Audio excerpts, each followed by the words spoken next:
A city is burning. Not slowly, all at once. Towers collapsing into rivers of fire, women screaming through smoke-choked streets, a king murdered on his own altar with his own grandson's blood still warm on the floor beside him. And in the middle of it all, one man is not running toward the enemy. He's running away, carrying his elderly father on his shoulders, gripping his small son's hand, dragging his household gods wrapped in cloth like stolen treasure. His name is Aeneas. His city is Troy. And what you're about to hear is not the story of Troy's fall. That's already over. This is the story of what a man does after he loses everything. How he sails toward a homeland that doesn't exist yet, falls in love with a queen he's forbidden to keep, walks into the land of the dead to speak with his father's ghost, and fights a war he never wanted. All so that one day, centuries later, an empire called Rome could be born from his ashes. To understand this story, you have to understand the world it happens in. A world where the gods don't watch history from a distance. They interfere in it, constantly, personally, and often out of pure spite. At the top of this divine chain of command sits Jupiter, king of the gods, who has made a promise that the descendants of Troy will one day found a city greater than any that came before it. A city that will rule the known world. That city is Rome, though no one alive yet knows its name. Standing against that promise is Juno, queen of the gods, and she despises Troy with a hatred that has outlasted the war itself. Centuries earlier, a Trojan prince chose another goddess as the fairest over her. She never forgave the insult. And now that Troy has fallen, Juno has shifted her fury onto the handful of survivors trying to escape it, especially their leader. That leader is Aeneas, a Trojan prince, a seasoned warrior, and, this matters, the son of the goddess Venus herself. He is neither fully mortal nor fully divine. He is something rarer in this world, a man burdened with a destiny he never asked for, torn between his own grief and a duty to people who no longer have a home. Behind him walks a fractured nation, not an army, a refugee fleet. Old men, women, children, soldiers who've lost their purpose, all following one exhausted prince toward a future none of them can see yet. This is a world where fate is fixed, but the road to it is not. The gods can delay you, wound you, even try to break you, but they cannot undo what has already been promised. And that tension, between an unstoppable destiny and every obstacle heaven can throw at it, is the engine of everything that follows. Troy has already fallen when our story truly begins, betrayed from within by a wooden horse filled with Greek soldiers, its wooden belly hiding the men who would open the gates from inside. By the time Aeneas realizes what's happening, the city is already lost. He fights anyway. Through burning streets, past the corpse of the king himself, cut down at his own household altar. Aeneas is ready to die there, sword in hand, until he sees something that stops him cold. His own wife and child, alone in the chaos, with no one left to protect them. That's the moment everything changes. A voice, not entirely mortal, tells him the truth. Troy is not meant to be saved. It's meant to be survived. His fight isn't over. It's just beginning somewhere else, for something greater than the city currently collapsing around him. So Aeneas does something no epic hero before him had really done. He doesn't stand and die gloriously.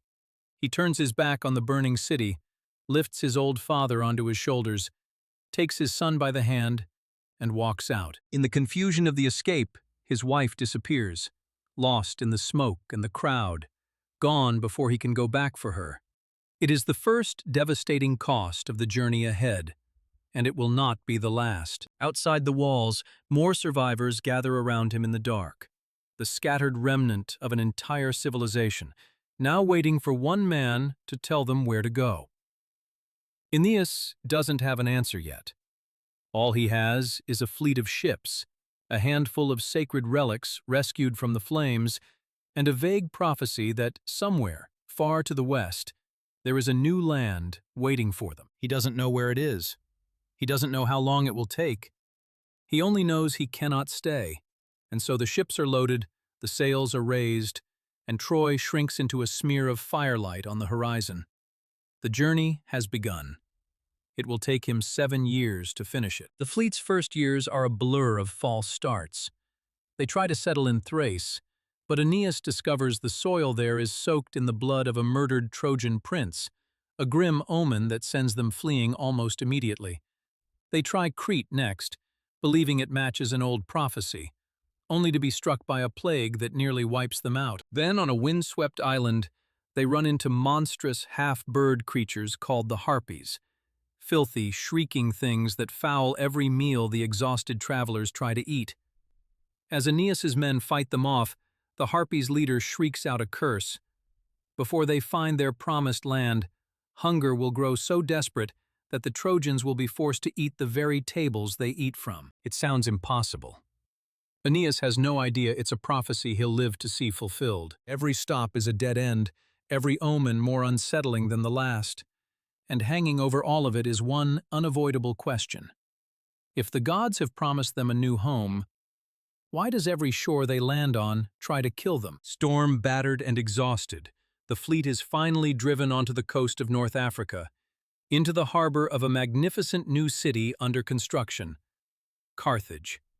It is being built, stone by stone, by a brilliant, fiercely independent queen named Dido, a woman who fled her own homeland after her brother murdered her husband for his throne. She welcomes the shipwrecked Trojans with open arms and open storehouses. But Venus, Aeneas's own mother, doesn't trust hospitality alone to keep her son safe. She and Juno both quietly manipulate the situation from opposite motives. Venus, to protect Aeneas, Juno to derail his destiny entirely. Together, without either fully admitting it to the other, they engineer something neither of them can fully control. Dido and Aeneas fall in love. For a while, it looks like Aeneas's wandering might simply end here. Carthage is thriving, Dido is devoted to him, and the weary Trojan exile could easily become a king in someone else's kingdom instead of founding one of his own. But destiny doesn't forget people just because they're happy. And somewhere above the clouds, Jupiter is watching a prophecy stall out inside a palace in North Africa, and he is not pleased. Jupiter sends a direct message down to Aeneas. Stop. Rome will not build itself. Leave Carthage, now. Aeneas is trapped between two impossible loyalties, the woman he has come to love and the future he was never given the choice to refuse. He chooses duty. Quietly, he orders his fleet prepared for departure, trying to slip away before Dido even finds out. She finds out anyway. What follows is one of the most devastating confrontations in the entire story. A queen who gave up everything for a man, now watching him prepare to sail away without her, and a man who cannot fully explain, even to himself, why fate matters more than the woman standing in front of him begging him to stay. Aeneas leaves. He has no choice, or at least he believes he doesn't. But as his ships pull away from the African coast, the crew looks back to see smoke rising from the city behind them. Flames from a funeral pyre Dido has built with her own hands, on which she takes her own life, cursing Aeneas and his descendants with an eternal enmity between their two peoples as she dies. It is a curse history will remember. Centuries later, Carthage and Rome will fight 3 catastrophic wars against each other, and to the original audience of this story, Dido's dying curse was the mythic origin of that real, historical hatred. Aeneas sails on, carrying yet another loss he didn't choose. The fleet lands next in Sicily, where Aeneas honors the anniversary of his father Anchises' death with funeral games. Races, boxing matches, archery contests, a rare moment of unity and even joy for a people who have known almost nothing but loss. But grief curdles fast among exhausted refugees. While the men are distracted by celebration, a group of Trojan women, worn down after years at sea, desperate for the wandering to simply end, are pushed by Juno's meddling into a moment of despair. They set fire to the ships, hoping to force the fleet to stay in Sicily for good rather than sail on toward an uncertain, ever-postponed homeland. Aeneas watches his fleet burning and, for a moment, seems ready to give up the entire mission. It takes the ghost of his father Anchises appearing to him that night to hold the mission together, urging him to leave the weary and the wounded behind in Sicily and to sail on to Italy with only those strong enough to see it through. There's one more thing Anchises tells him. Before Aeneas can complete his journey, he must come find his father, in the land of the dead itself. Landing near the Italian coast at Cumae, Aeneas seeks out a prophetess known as the Sibyl, guardian of the entrance to the underworld. She warns him that going down is easy. Everyone eventually finds that path. Coming back is the impossible part. He goes anyway. Guided by the Sibyl, carrying a golden bough as his passage, Aeneas descends through the realms of the dead, past the wailing spirits of infants and suicides, through the mourning fields where he glimpses the ghost of Dido herself, who refuses to even look at him, past the battlefields of fallen warriors, and finally into Elysium, the paradise reserved for the virtuous. There, he finds his father's spirit at last. And Anchises shows him something no living man has ever been permitted to see, a vision of the future, an entire procession of unborn souls, generations of Aeneas's own descendants, waiting to be born into the world above, kings, generals, founders, and finally, the greatest of them all, the future glory of Rome itself, an empire destined, Anchises tells him, to bring peace and order to nations across the known world. Aeneas leaves the underworld changed. He is no longer simply a refugee trying to survive. He now understands, in full, exactly what he is building, and exactly why every loss along the way has been the price of it. The fleet finally reaches Latium in Italy, the land promised by prophecy since the beginning. King Latinus, ruler of the region, receives an omen of his own. His daughter Lavinia is destined to marry a foreign stranger, not the local suitor everyone expects, a fierce warrior prince named Turnus. When Aeneas arrives, Latinus recognizes him instantly as that foretold stranger and offers peace, alliance, and his daughter's hand. It should be the end of the wandering. It isn't. Juno, still unwilling to let Rome be born without a fight, reaches into the underworld itself and unleashes a fury named Alecto to poison the peace. She twists Latinus's wife against the marriage, inflames Turnus's pride and jealousy into open fury, and engineers a brutal accident, a hunting dispute involving a beloved pet stag, into a full-blown massacre. Within days, peace collapses into war. Turnus rallies an alliance of Italian tribes against the newly arrived Trojans, and Aeneas, who crossed a sea, survived a monster's curse, lost the woman he loved, and walked through the underworld itself, now discovers that his promised land comes with one final price. He has to fight for it. Badly outnumbered, Aeneas travels upriver to seek allies and finds one in Evander, an aging Greek king who has built a small, humble settlement on the very hills where Rome will one day stand. Evander pledges his support and sends his own beloved son, Pallas, off to fight alongside Aeneas. A young man Aeneas essentially adopts as a second son and swears, in his heart, to protect. Meanwhile, Aeneas's mother Venus intervenes once more, this time convincing her husband, Vulcan, the god of the forge, to craft Aeneas an extraordinary set of armor, centered on a shield engraved with visions of Rome's future glories, wars, and triumphs not yet born. Aeneas returns to camp carrying, quite literally, the weight of an empire's entire future on his shoulder. But while he was away, Turnus struck the Trojan camp hard, nearly overrunning it. The war is no longer a distant threat. It is here. It is bloody. And it is about to claim a devastating personal cost. The war in Latium becomes a brutal, grinding conflict, fought across muddy fields and riverbanks, alliance against alliance, spear against spear. And at the center of the carnage stands young Pallas, Evander's son, barely more than a boy, desperate to prove himself worthy of his father's trust and Aeneas's protection. He gets his chance in the worst possible way.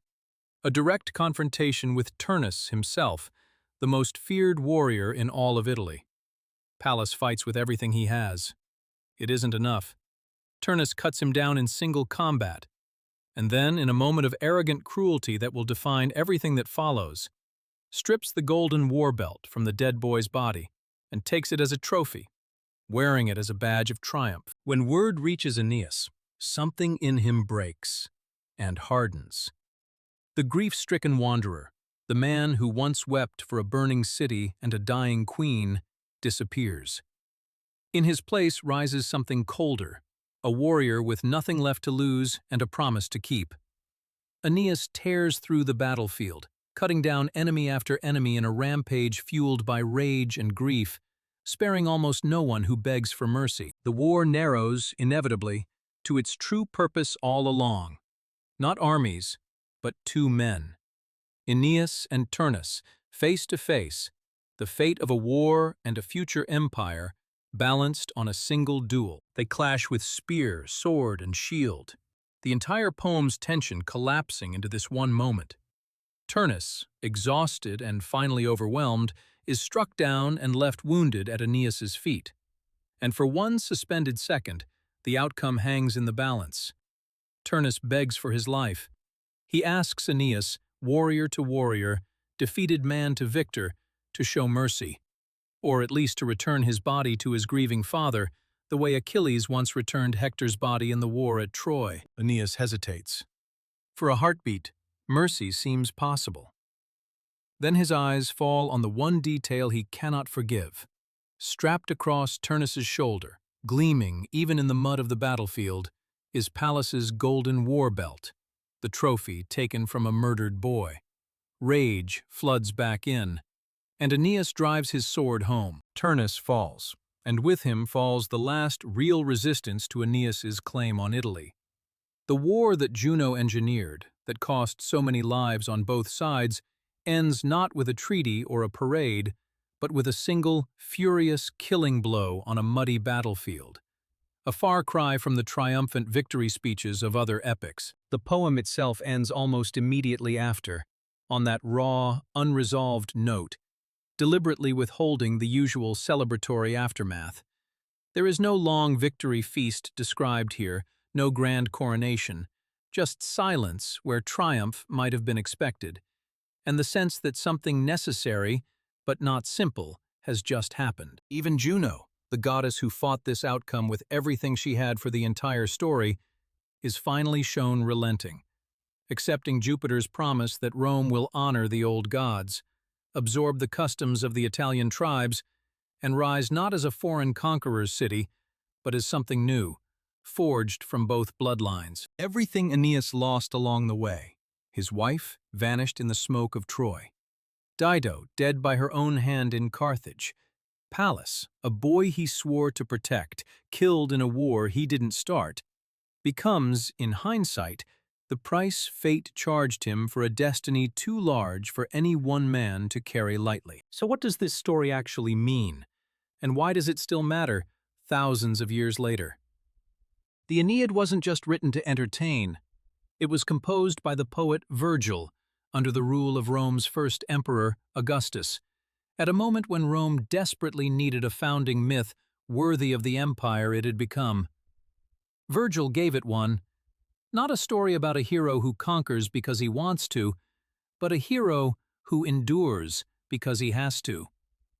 Aeneas is defined again and again not by ambition, but by duty, a Roman virtue the poem calls pietas, loyalty to family, to the gods, and to a destiny larger than personal desire. That's what separates this story from so many others. Aeneas isn't chasing glory. He's carrying an obligation, quite literally, at the start, carrying his father on his back out of a burning city. Every choice after that, including the devastating decision to leave Dido, is framed as the cost of duty outweighing the pull of personal happiness. And the ending? That sudden, unresolved, killing blow instead of a triumphant celebration has fascinated readers and scholars for 2,000 years. Is Aeneas's final act of rage justified vengeance for a murdered boy? Or does it show even the most dutiful hero can be consumed by the same fury he's spent the whole story trying to rise above? Virgil never answers that question for us. He leaves it standing, deliberately, at the very end of his poem. What we do know is what came after. In the history the poem was written to explain. The small settlement founded by Aeneas's descendants on the banks of the Tiber grew, over centuries, into Rome, a civilization whose laws, architecture, language, and ideas of governance would shape the entire Western world for the next 2,000 years. Every Roman road, every Roman senator, every Latin word still used in courtrooms and science today traces its mythic origin back to one exhausted man walking out of a burning city with his father on his shoulders. The Aeneid, in the end, isn't really about the founding of a city. It's about what it costs to build something that will outlast you, and whether that cost is ever truly worth paying. Aeneas never lived to see Rome. He never stood in the Forum, never watched an emperor crowned, never knew his name would echo through 2,000 years of history. He only knew the losses, the storms, the war, and one unfinished promise that he chose, again and again, to keep. Maybe that's the real legacy of this story, that the things which outlast us are rarely built by people who get to see them finished. If this journey through one of history's greatest myths kept you hooked until the very end, let me know in the comments which moment hit you hardest, and subscribe for more legends brought back to life.